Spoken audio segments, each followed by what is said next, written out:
Bem, pessoal, vamos aqui falar sobre momento linear, tá? Então, uma das coisas que é bastante interessante é que a segunda lei de Newton ela é conhecida como sendo massa vezes aceleração. Só que se você for lá ler o livro dele, você vai perceber que, na verdade, ele nunca disse isso. Ele disse, na verdade, que a alteração do movimento é sempre proporcional à força motriz a ele aplicada e é feita na direção da linha reta em que tal força atua. Então, a gente verifica aqui o seguinte, né? Que existe o conceito de força motriz, que é a força que aparece lá na segunda lei de Newton, né? E que o movimento, a alteração do movimento acontece na direção da linha reta em que tal força atua, né? Aí tudo reside aqui na questão do que ele entende por movimento, né? Se a gente pensar que o movimento é velocidade, então a alteração da velocidade é a aceleração, e a gente tem aquela proporcionalidade entre a força e a aceleração, né? Só que na verdade o Newton ele disse que ele entendia por movimento, né? O movimento é o que a gente costuma chamar no ensino médio de quantidade de movimento e que aqui no ensino superior a gente chama de momento linear, é a mesma coisa, tá? Então a quantidade de movimento, ele diz o seguinte, né? Que é uma medida do mesmo, né? Uma medida do movimento. E ela vem da velocidade e da quantidade de matéria conjuntamente. Então, na verdade, para o Newton, o movimento é massa vezes a velocidade. Né? Então, como a gente sabe que a velocidade é um vetor, essa quantidade de movimento ou momento linear, ela vai ser o produto da massa vezes a velocidade. Né? Então, a gente pode escrever, a gente costuma utilizar a letra P para representar o momento linear e escrever que ela é igual a massa vezes a velocidade. Então, que traz de diferente assim o fato da gente falar que a força, na verdade, ela está relacionada à alteração dessa quantidade de movimento e não à alteração da velocidade, né? É basicamente o seguinte, né? Então, o que se entende por alteração? Alteração é derivada, tá? Então, quando o Newton fala, matematicamente, a gente escreve o que o Newton disse dessa maneira, né? Que a força é igual à derivada do momento linear, P, né? Em relação ao tempo, né? Só que vocês devem ter visto lá já em derivadas que quando a gente tem um produto, a gente tem uma regra para a derivada do produto que diz o seguinte, né? A gente vai derivar m vezes v, então eu vou substituir m vezes v no lugar do p que aparece nessa equação aqui, e aí a gente vai ter derivada do primeiro vezes o segundo, então derivada da massa em relação ao tempo vezes a velocidade, mais a massa vezes a derivada da velocidade, né? Então, que é o primeiro vezes a derivada do segundo. Claro que a derivada da velocidade em relação ao tempo é a aceleração, então a gente percebe que a gente já tem aquele termo clássico, massa vezes aceleração. Mas a gente tem um outro termo aqui que a gente nunca viu, né? Mas por que a gente nunca viu isso? Porque a gente está sempre considerando que a massa é constante. E aí, quando a gente for calcular essa derivada da massa em relação ao tempo, a gente vai ter que ele vai dar zero, né? Mas a massa é sempre constante? Na verdade, não. Existem sistemas, na verdade, que são com massa variável, né? E o mais importante deles, assim, que costuma ser abordado como exemplo nessa ideia de introdução à física, né? É o do foguete, né? Quando o foguete é lançado, você não precisa levar em conta a energia para você pegar toda a massa do foguete e levar ela até o espaço. Você, na verdade, você só precisa considerar uma parte da massa, porque conforme o foguete vai subindo, ele está queimando combustível. E uma parte muito grande da massa do foguete é justamente o combustível. Tá? Então, conforme ele vai subindo, ele está diminuindo a massa dele. Então, se for pensar energeticamente, né, você não vai precisar levar em conta assim, olha, eu preciso pegar toda a massa do foguete e levar ela até o espaço. Na verdade, é uma massa bem menor, é só uma carga pequena que geralmente costuma ficar aqui na ponta do foguete, que vai, sei lá, um satélite ou alguma coisa do tipo, né? Você dá uma olhada lá numa foto da época que se lançavam os ônibus espaciais, você vai perceber que o ônibus espacial era um aviãozinho que ficava lá do lado de um foguete enorme, né? Então você tinha lá foguete que tinha várias partes e geralmente o que acontece é você queima o combustível que está na primeira parte, joga aquela parte inteira fora, vê a segunda parte e assim por diante, né?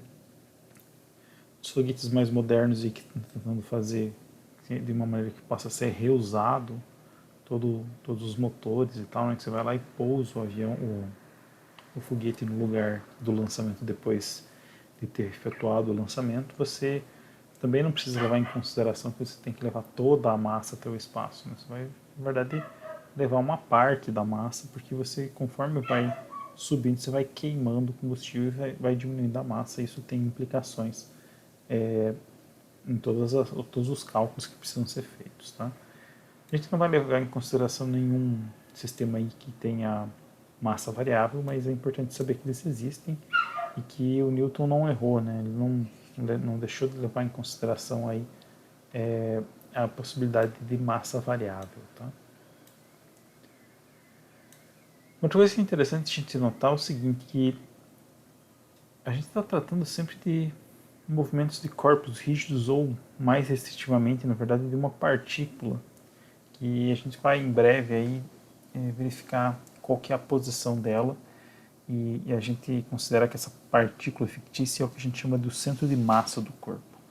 A gente vai verificar como calcular ele, né? Então, a ideia basicamente é a seguinte: a gente tem trabalhado com partículas por duas razões. A primeira delas é, bem, você pode descrever o movimento de uma partícula. A outra é, na verdade, você pode descrever o movimento do centro de massa, porque ele se comporta como uma partícula, mesmo que o corpo seja um corpo complexo, um corpo rígido, tá? Agora a gente vai começar a ver alguns sistemas que eles são um pouco diferentes, assim. Eles não são um corpo rígido, eles são um conjunto de partículas que interagem entre si, mas que não necessariamente formam um corpo rígido. Se a gente conseguir tratar o movimento desse sistema de partículas como um todo, a gente vai verificar que em diversas situações a gente consegue tirar resultados bastante interessantes de uma maneira muito mais simples, tá? Ao invés de eu pegar e considerar cada uma das partículas como elas interagem, a gente pode meio que pensar num movimento coletivo do sistema ou em algum comportamento que seja coletivo, né? O próprio movimento do centro de massa de um corpo é um exemplo de um comportamento coletivo de um corpo, né? O que seria essa ideia do centro de massa, né? Já vou adiantar que, na verdade, ele é como se fosse uma média ponderada da massa, digamos assim, uma média ponderada das posições das partículas, digamos assim. E qual que é o fator de ponderamento ali? É justamente a massa, né? Então, se você tem uma partícula que tem mais massa, ela puxa o centro de massa naquela direção, né? Então, vamos supor que você tem lá duas partículas e aí você quer saber o centro de massa dessas duas partículas. O centro de massa ele não vai estar no meio das duas partículas, ele vai estar um pouco mais próximo da partícula que tem mais massa, tá? Então, a gente vai verificar como que calcula isso aí, mas a ideia é que todo conjunto de partículas tem um centro de massa. E quando a gente tem lá um cubo, por exemplo, se movendo, ele tem uma posição dele que é o centro de massa. E a gente pode, ao invés de tratar o movimento do cubo como um todo, a gente pode tratar só o movimento desse ponto, né? Que é basicamente essa razão que a gente sempre trata as coisas como sendo partículas, mesmo que elas não sejam partículas. É claro que um cubo aqui pode ter um movimento mais complexo, né? Ele pode, por exemplo, girar. A gente não vai tratar rotações ainda. Rotações a gente vai tratar em breve, mas ela é um exemplo de movimento que pode ocorrer por um conjunto de partículas, né? Mas existem outros, né? Você pode imaginar lá um balão cheio d'água. Se você pega e aplica uma força lateral nele, ele vai começar a oscilar.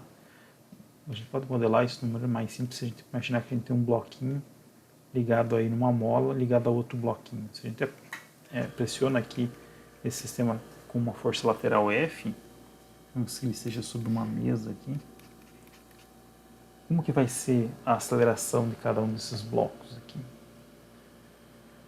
Então a gente vai notar que isso vai ser uma coisa complicada, porque se você pensar nesse primeiro bloco, ele está sendo sujeito a essa força F e imediatamente quando, imagina que essa mola está inicialmente relaxada, imediatamente quando você aplica essa força F, o bloco da esquerda começa a acelerar para a direita, comprimindo a mola, mas essa compressão é muito pequena. inicialmente, né? Então você tem uma força elástica que é muito pequena. Então basicamente a aceleração do bloco vai ser um valor máximo que vai ser o módulo da força F dividido pela massa do bloco.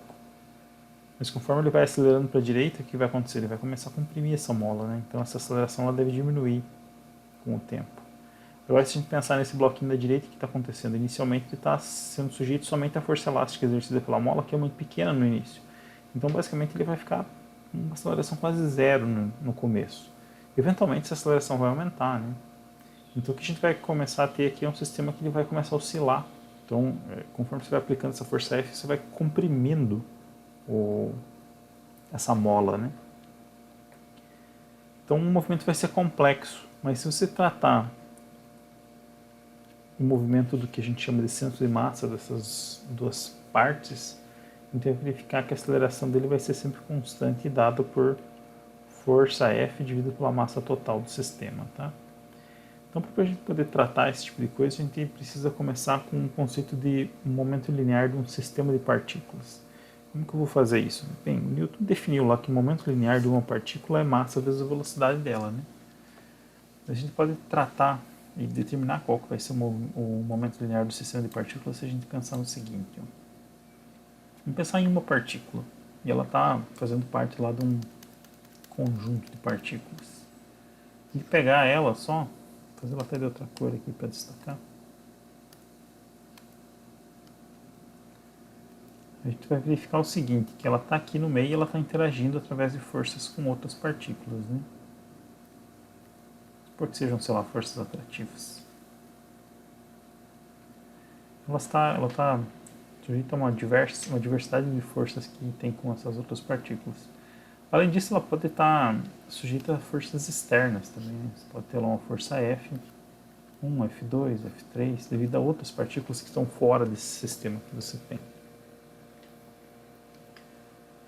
Se você pensar no conjunto de forças que atua sobre essa partícula em azul, aí a gente pode dizer o seguinte, que a força resultante que atua sobre essa partícula, e que essa força resultante é a soma de todas as forças em azul, né, que são forças internas. Por que são internas? Né? Porque eu estou definindo um sistema, e esse sistema tem um conjunto de partículas.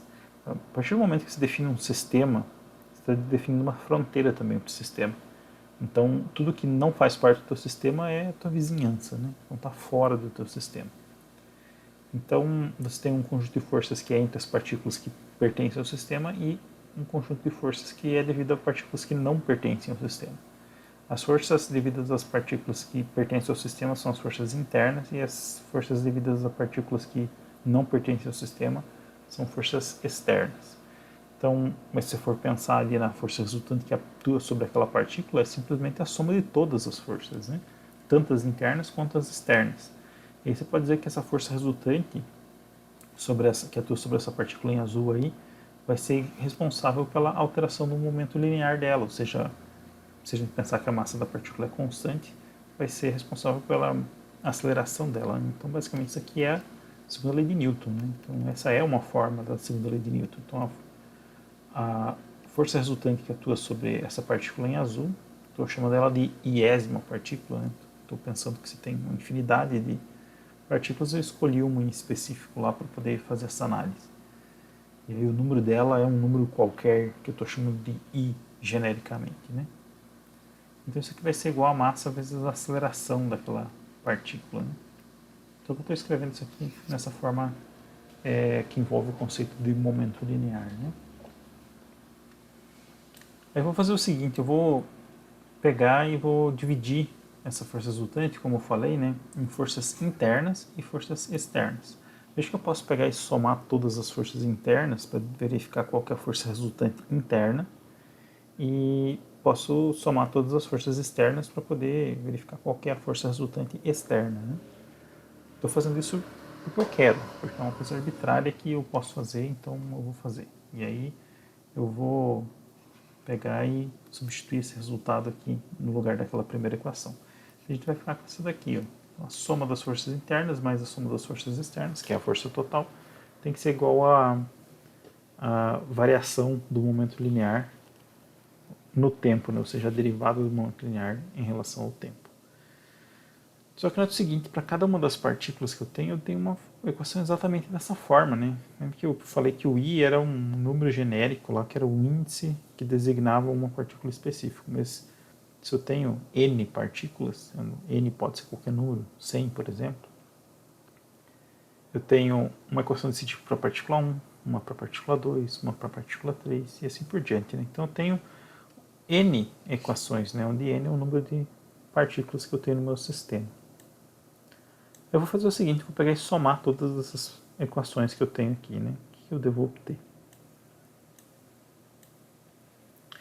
E se eu somar todas essas partículas, eu vou ter N termos que tem essa cara aqui, ó.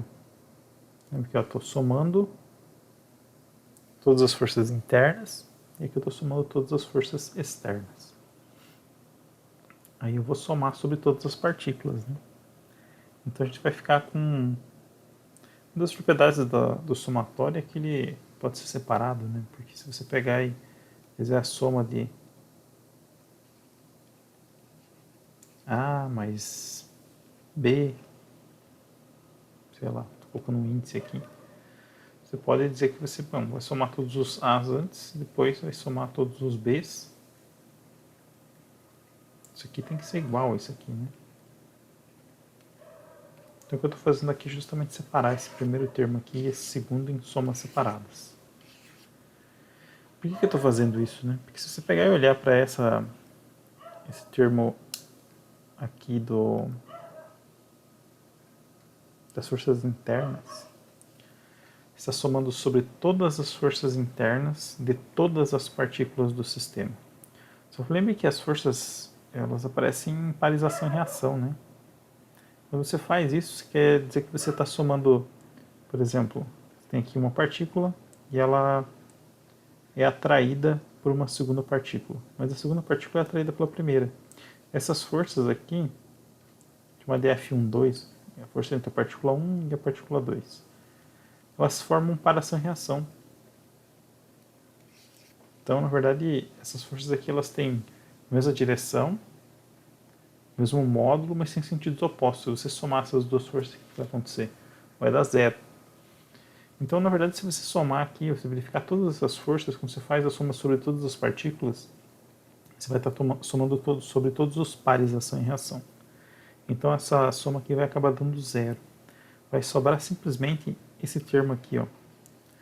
A soma das forças externas, que atuam sobre as partículas, tem que ser igual à soma dos momentos lineares dessas partículas. Aí eu vou fazer o seguinte, ó. Bem, veja que se eu estou somando sobre todas as forças externas que atuam sobre todas as partículas, eu posso dizer que isso daqui é a força resultante, né? Por quê? Porque eu estou somando sobre todas as forças. Então eu posso dizer que existe um vetor resultante que representa todas essas forças. O que eu estou imaginando aqui é o seguinte, se você tem um bloco que está sendo atraído, por exemplo, digamos que seja um bloco de ferro, e você está atraindo ele através de um ímã, o que vai acontecer, né? O ímã não está atraindo o bloco, uma partícula do bloco, ele está atraindo todas as partículas do bloco. Cada uma delas interage com o ímã e existe uma força diminuta que atrai ele. Só que se você pegar e somar todas essas forças, você tem uma força total, que é justamente a força que a gente observa, né? Entre esses dois corpos, entre o ímã e esse bloco de ferro. Então, na verdade, o que está acontecendo aqui é que essa força F representa justamente essa força resultante externa, né? E aí a gente tem o seguinte, né, para esse sistema de partículas, que a força resultante externa então tem que ser igual à soma das derivadas dos momentos lineares. Uma coisa importante aqui é que a derivada da soma é igual à soma das derivadas, então esse operador aqui, ó, derivada, eu posso pegar e colocar ele para fora desse somatório. E quando eu faço, eu vou ter essa expressão aqui. Então a força resultante é igual à derivada da soma dos momentos lineares. Mas o que é a soma dos momentos lineares das partículas que compõem um sistema?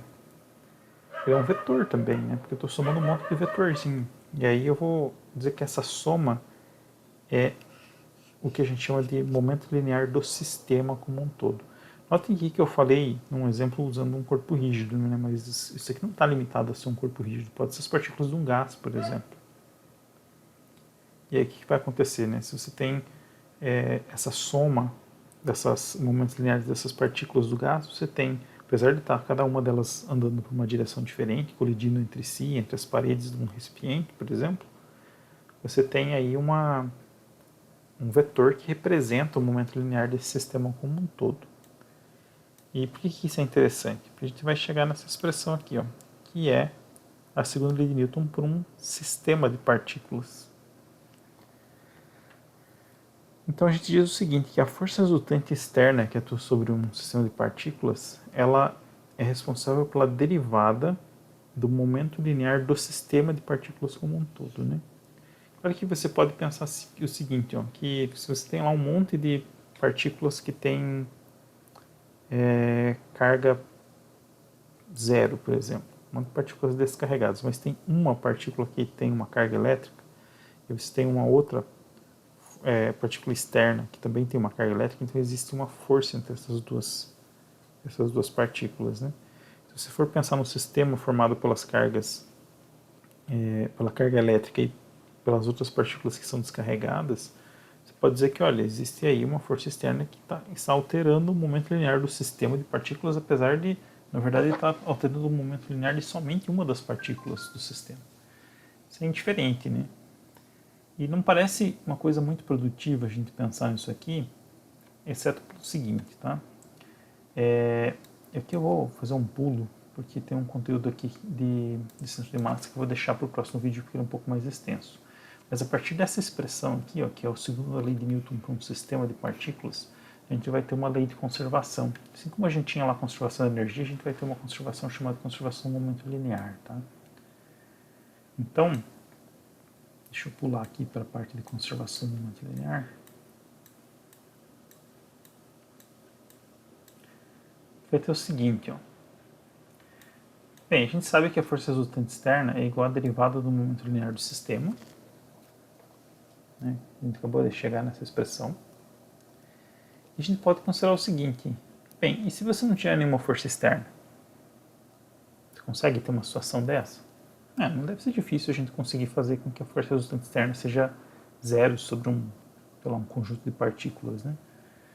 A gente pode pensar, por exemplo, pegar uma superfície sem atrito, colocar aqui um bloco e aqui um outro bloco. E aí, claro, cada um desses blocos aí é feito por uma infinidade de partículas, mas de fato eles são formados por partículas. Quais são as forças que atuam sobre esses blocos? São as próprias forças peso,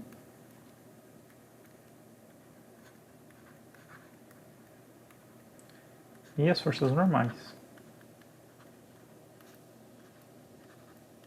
Vamos supor que essa superfície aqui não tem nenhum atrito. Até que aqui não está falando nada sobre a velocidade dos corpos, eles podem estar inclusive se movendo aqui lateralmente, no sentido de colidirem, por exemplo. E a gente pode dizer o seguinte, qual que é a força resultante externa sobre esses dois corpos aqui? É zero, porque isso não tem, vamos supor, claro, que a gente não tem nenhuma aceleração vertical, né? Então a gente tem aqui uma normal equilibrando o peso para cada um dos dois blocos, vamos supor que a gente não tenha nem arrasto nem atrito, e aí a gente pode falar que, olha, esse sistema aqui está em equilíbrio, então a força resultante externa sobre esses dois blocos, né, pensando que, olha, o meu sistema são somente os dois blocos, não inclui a mesa. E aí a gente tem que o peso é uma força externa, porque é a interação do bloco com o planeta, e a normal também é uma força externa, porque é a interação do bloco com a mesa. Mas se você somar essas duas forças, a gente vai perceber para cada um dos dois blocos que ela dá zero, né? Então N1 equilibra P1 e N2 equilibra P2. Então o sistema tem força resultante externa igual a zero. E o que isso implica para essa equação aqui? Implica que essa grandeza aqui, o momento linear do sistema, tem que ser uma constante, né? Porque eu estou derivando ela em relação ao tempo e eu sei que ela dá zero porque a força resultante externa dá zero. Então isso quer dizer que o momento linear do sistema antes e o momento linear do sistema depois de qualquer coisa, na verdade, ele tem que ser igual a uma constante. Na verdade, eu estou fazendo uma inversão aqui, né? Eu sei que ele tem que ser uma constante. Então, se você tem lá um evento qualquer que ocorra, você vai ter que, antes desse evento e depois desse evento, essa soma, esse momento linear do sistema tem que ser igual, né? Por que eu falei colisão antes? Porque um evento muito comum é uma colisão.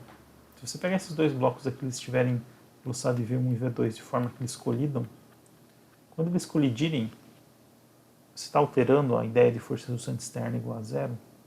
Não está, porque eles vão colidir, vão interagir entre si. E como os dois estão parte do sistema, a força entre eles é uma força interna. Então, essa força interna não muda o fato de que a força resultante externa vai ser zero. Então, isso quer dizer que essa grandeza e momento linear do sistema tem que continuar sendo exatamente a mesma. Então, a colisão ele é um exemplo muito claro que a gente tem de um sistema que está sujeito a uma força resultante externa igual a zero e que as partículas interagem entre si e que essa grandeza, essa constância aqui dessa grandeza momento linear do sistema tem que ser respeitada, né? Mas o que é o momento linear do sistema? É a soma do momento linear da partícula 1 mais o momento linear da partícula 2. Quer dizer que cada um desses dois tem que ser constante? Não. Eu sei que a soma dos dois é constante. Por quê? Porque o momento linear do sistema é a soma dos momentos lineares das partículas. Então vamos considerar o seguinte, vamos pensar que eu estou pensando numa colisão, né? Então antes da colisão, você tem um momento linear para cada um desses blocos. Isso tem que ser uma constante. Você soma esses dois, vai ser um valor que vai ser sempre igual, antes ou depois da colisão. Então você pode dizer que o momento linear da partícula 1 mais o momento linear da partícula 2 antes da colisão tem que ser igual ao momento linear da partícula 1 depois da colisão mais o momento linear da partícula 2 depois da colisão. Então, isso daqui é basicamente o que a gente chama de uma lei de conservação, né?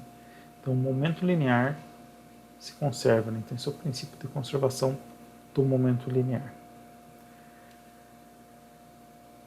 O que é interessante a gente notar aqui? A gente vai verificar depois de ver a questão do centro de massa, a gente vai voltar à questão das colisões. Tá? A gente vai verificar que, na verdade, é mais, digamos assim, as colisões elas são mais amplas do que se a gente pensar somente nessa ideia de que, olha, tem que ter uma conservação no momento linear, né? A força resultante externa tem que ser sempre zero.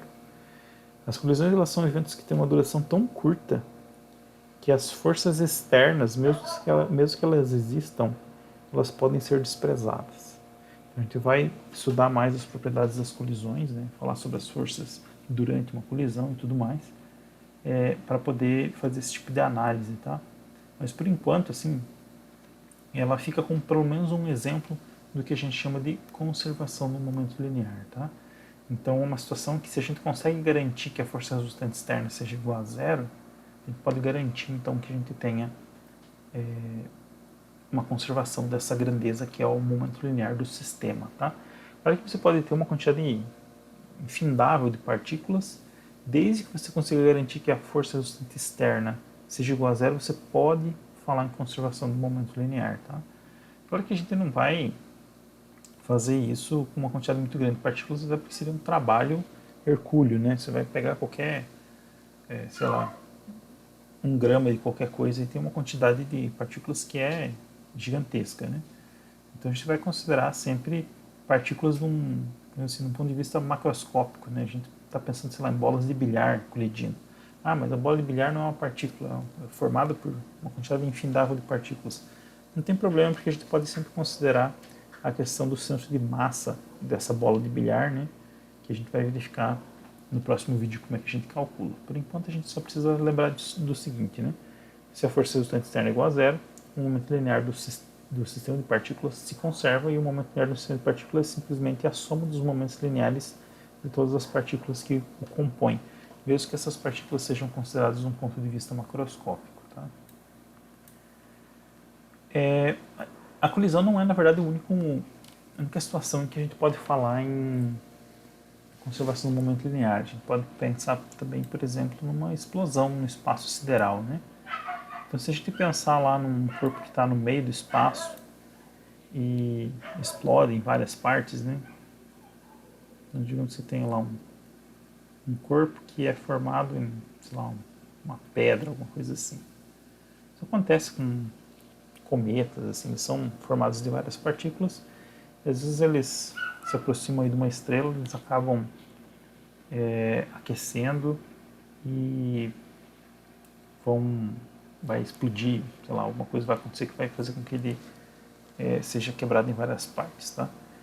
Claro que, se estiver perto de uma estrela, você tem uma força resultante externa, que é a própria gravidade oferecida pela estrela, mas uma das coisas que é interessante a gente notar quando a gente vai falar desses sistemas é que em algumas situações a gente pode considerar eles muito afastados de qualquer estrela e utilizar a conservação do momento linear, tá? Então, vamos considerar que a gente tem justamente essa situação, né? Então, você tem várias partes que vão explodir, cada uma delas vai para um canto. Então, eu tenho um sistema de referência que eu posso utilizar para poder descrever essas velocidades aí. Vou, na verdade, falar em momentos lineares, né?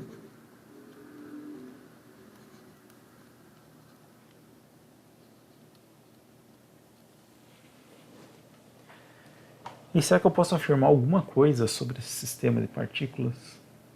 Eu posso afirmar uma coisa bastante interessante, ó, que vamos supor que eu tenha um sistema de referência em que essas partículas elas estavam paradas em relação a esse sistema antes da explosão. Então, depois da explosão, você vai ter momentos lineares diferentes de zero, mas antes da explosão você pode considerar cada uma dessas partes do corpo maior, né, como ainda assim considerar como partes individuais e pensar que, olha, todas elas estavam paradas em relação a esse sistema de referência, né? Então, eu posso afirmar que o momento linear de cada uma dessas partículas era zero antes da explosão, em relação a esse sistema de referência. Isso é uma coisa importante, né? Sempre que a gente vai falar de qualquer variável, posição, velocidade, aceleração, momento linear, tudo a gente está falando em relação a uma origem particular, né? Que a gente costuma associar além desse ponto que é a origem, a gente costuma associar eixos de referência, né? Então, se a gente pensar no momento linear de cada uma dessas partículas, a gente vai perceber que ela era zero, mas a gente tem o seguinte, que se a força resultante externa sobre o sistema é zero, isso implica que o momento linear do sistema antes e depois da explosão tem que ser zero.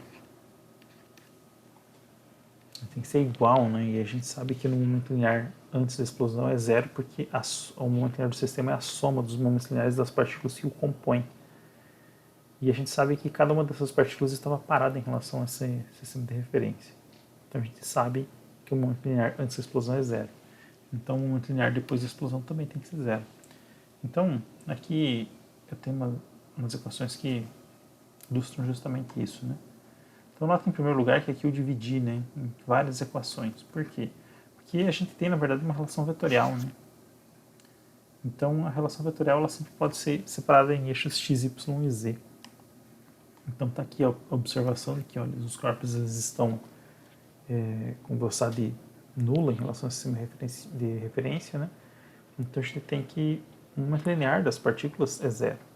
Então, a gente soma e a gente vai ter um vetor nulo, né?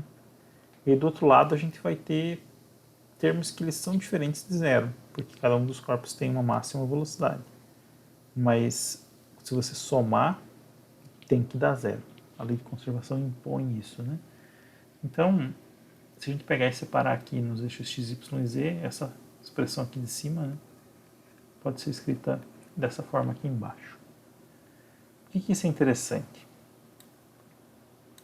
Porque na verdade ela atua como uma restrição, né? Então, se você tem uma relação entre as coisas, uma restrição de alguma maneira, né?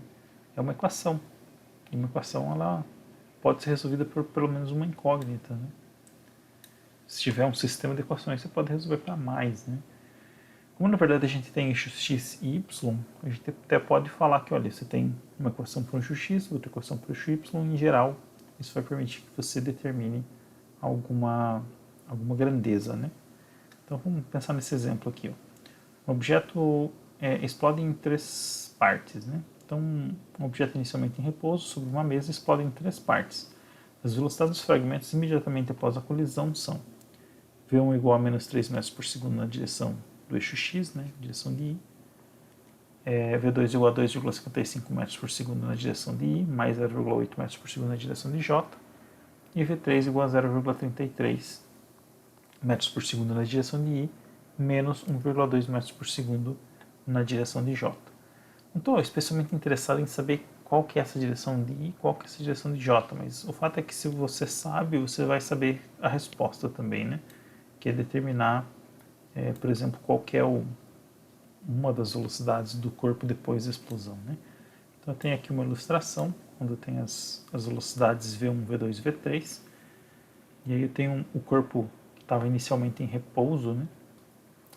E aí a pergunta é a seguinte, ó, se a massa do fragmento 1 é de 0,25 kg, quais são as massas dos fragmentos 2 e 3?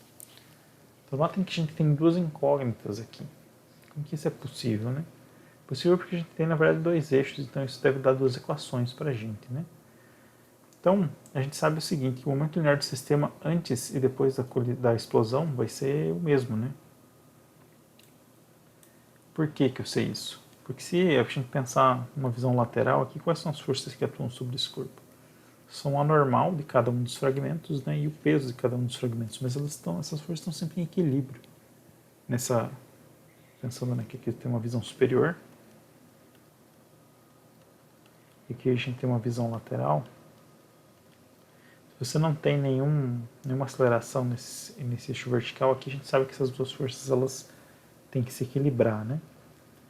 Então, seria, pensando nessa figura aqui, seria no eixo Z, uma possibilidade de uma aceleração no eixo Z.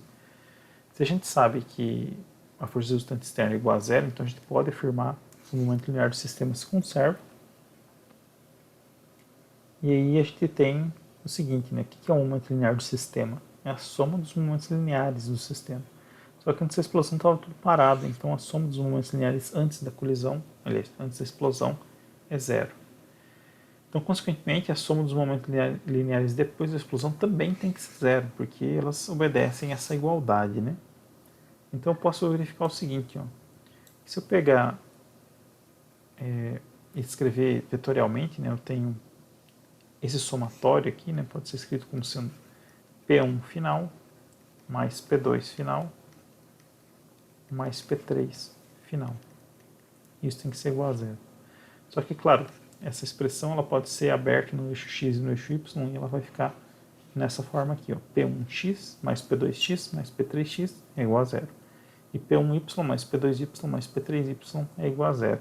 Mas notem que o momento linear é massa do corpo, né, vezes a velocidade do corpo. Né? Então, se eu pensar no eixo x, a gente vai ter m1 vezes v1 no eixo x, mais m2 vezes v2 no eixo x, mais m3 vezes v3 no eixo x. Né? Nota que a gente só tem 3 partículas. Isso aqui tem que ser igual a zero. E a mesma coisa para o eixo y, né? Que são essas duas equações que estão aqui embaixo. Então, notem o que a gente tem, né? O problema, ele deu para a gente todas as informações de velocidade. Ó. A gente tem a velocidade da partícula 1 no eixo x, da partícula 2, da partícula 3, também no eixo x. E no eixo y a gente tem a velocidade da partícula 3, a velocidade da partícula 2 e a gente tem a velocidade da partícula 1, porque se a gente escreve nessa notação só a velocidade é menos 3 metros por segundo na direção de I, quer dizer que a gente tem mais 0 metros por segundo na direção de J. Então a gente também sabe que a velocidade V1 na direção do eixo Y. Né? Então agora se a gente substituir essas informações que a gente conhece, a gente vai ter essa expressão aqui embaixo. Né? Então menos 3m1 mais 2,55m2 mais 0,33m3 igual a 0 e 0m1 mais 0,8m2 menos 1,2m3 é igual a 0. Notem que o problema ainda traz para a gente qual é o valor de m1, né? M1 é igual a 0,25 quilogramas. Então a gente pode substituir essa informação também e obter, resolvendo o sistema aí, que M2 e M3 são 0,271 kg e 0,181 kg. Tá? Então, como sempre, as leis de conservação elas facilitam bastante a solução do problema, né? Porque a gente não precisa se preocupar em o que está acontecendo exatamente, né? A gente precisa simplesmente se preocupar no seguinte: antes de algum evento eu tenho uma coisa e eu sei que essa coisa vai ser igual depois desse evento terminar. Que evento seria esse, né? O evento é a explosão. Note que, se a gente for pensar no que acontece com cada uma dessas partículas, é muito difícil da gente dizer, né? Se fizer um gráfico aí de uma força durante uma explosão, como será que é? Vamos supor que a gente vai pensar na força que é aplicada sobre a partícula número 1 durante a explosão. Então, conforme o tempo vai passando, a gente deve ter alguma coisa assim. O negócio explode. Então, vamos que seja um explosivo químico, né? Então, ele vai... um negócio que pega fogo muito rápido, gera uma quantidade de gás muito grande, e esse gás está muito quente. Então, ele vai ter exercer uma pressão muito alta, que exerce uma força sobre as partes do corpo, né? Então, a gente deve ter alguma coisa que ela deve aumentar a intensidade muito rapidamente e se manter num certo valor, e depois ela deve cair rapidamente também, conforme a gente tem expansão. Né? Talvez a queda não seja tão rápida, mas seja uma coisa mais demorada. Né? Então, se a gente for analisar a força durante a colisão, é muito complicado. E a colisão também dura... A explosão, ela dura muito pouco tempo também, né? Se for pensar no tempo em que as partes do corpo estão sujeitas às forças, deve ser uma coisa muito breve, né? Então é muito difícil você fazer uma análise dessa maneira. Mas você pode dizer o seguinte, olha, não importa o que está acontecendo no meio do caminho. Antes você tem uma coisa e essa coisa tem que ser igual no final. Que é justamente o poder da lei de conservação. Né? Então, se a gente pegar e pensar o momento linear do sistema como um todo, é um certo valor antes da explosão e vai ter que ser o mesmo valor depois da explosão. Não me interessa se vai ter uma partícula que vai continuar parada, por exemplo, depois da explosão, ou se todas vão se mover, isso não importa. O que importa é que se eu somar todas as momentos lineares das partículas antes da explosão, ele tem que ser igual a depois da explosão. Eu deve ter percebido que eu troquei várias vezes a explosão por colisão, é porque na verdade o principal problema que a gente estuda, né, que a gente aborda em relação à questão de conservação do momento linear é justamente o problema das colisões, tá? Então a gente vai acabar voltando nisso aí, aprofundando um pouco mais, tá? Bom, por enquanto é isso. Então, no próximo vídeo a gente trata aí do centro de massa, tá? Vai ter uma série de resultados que são bastante interessantes para o centro de massa. E a gente vai voltar um pouco mais nessa questão de conservação do momento linear mais para frente, tá? Então, por enquanto é isso. Até mais.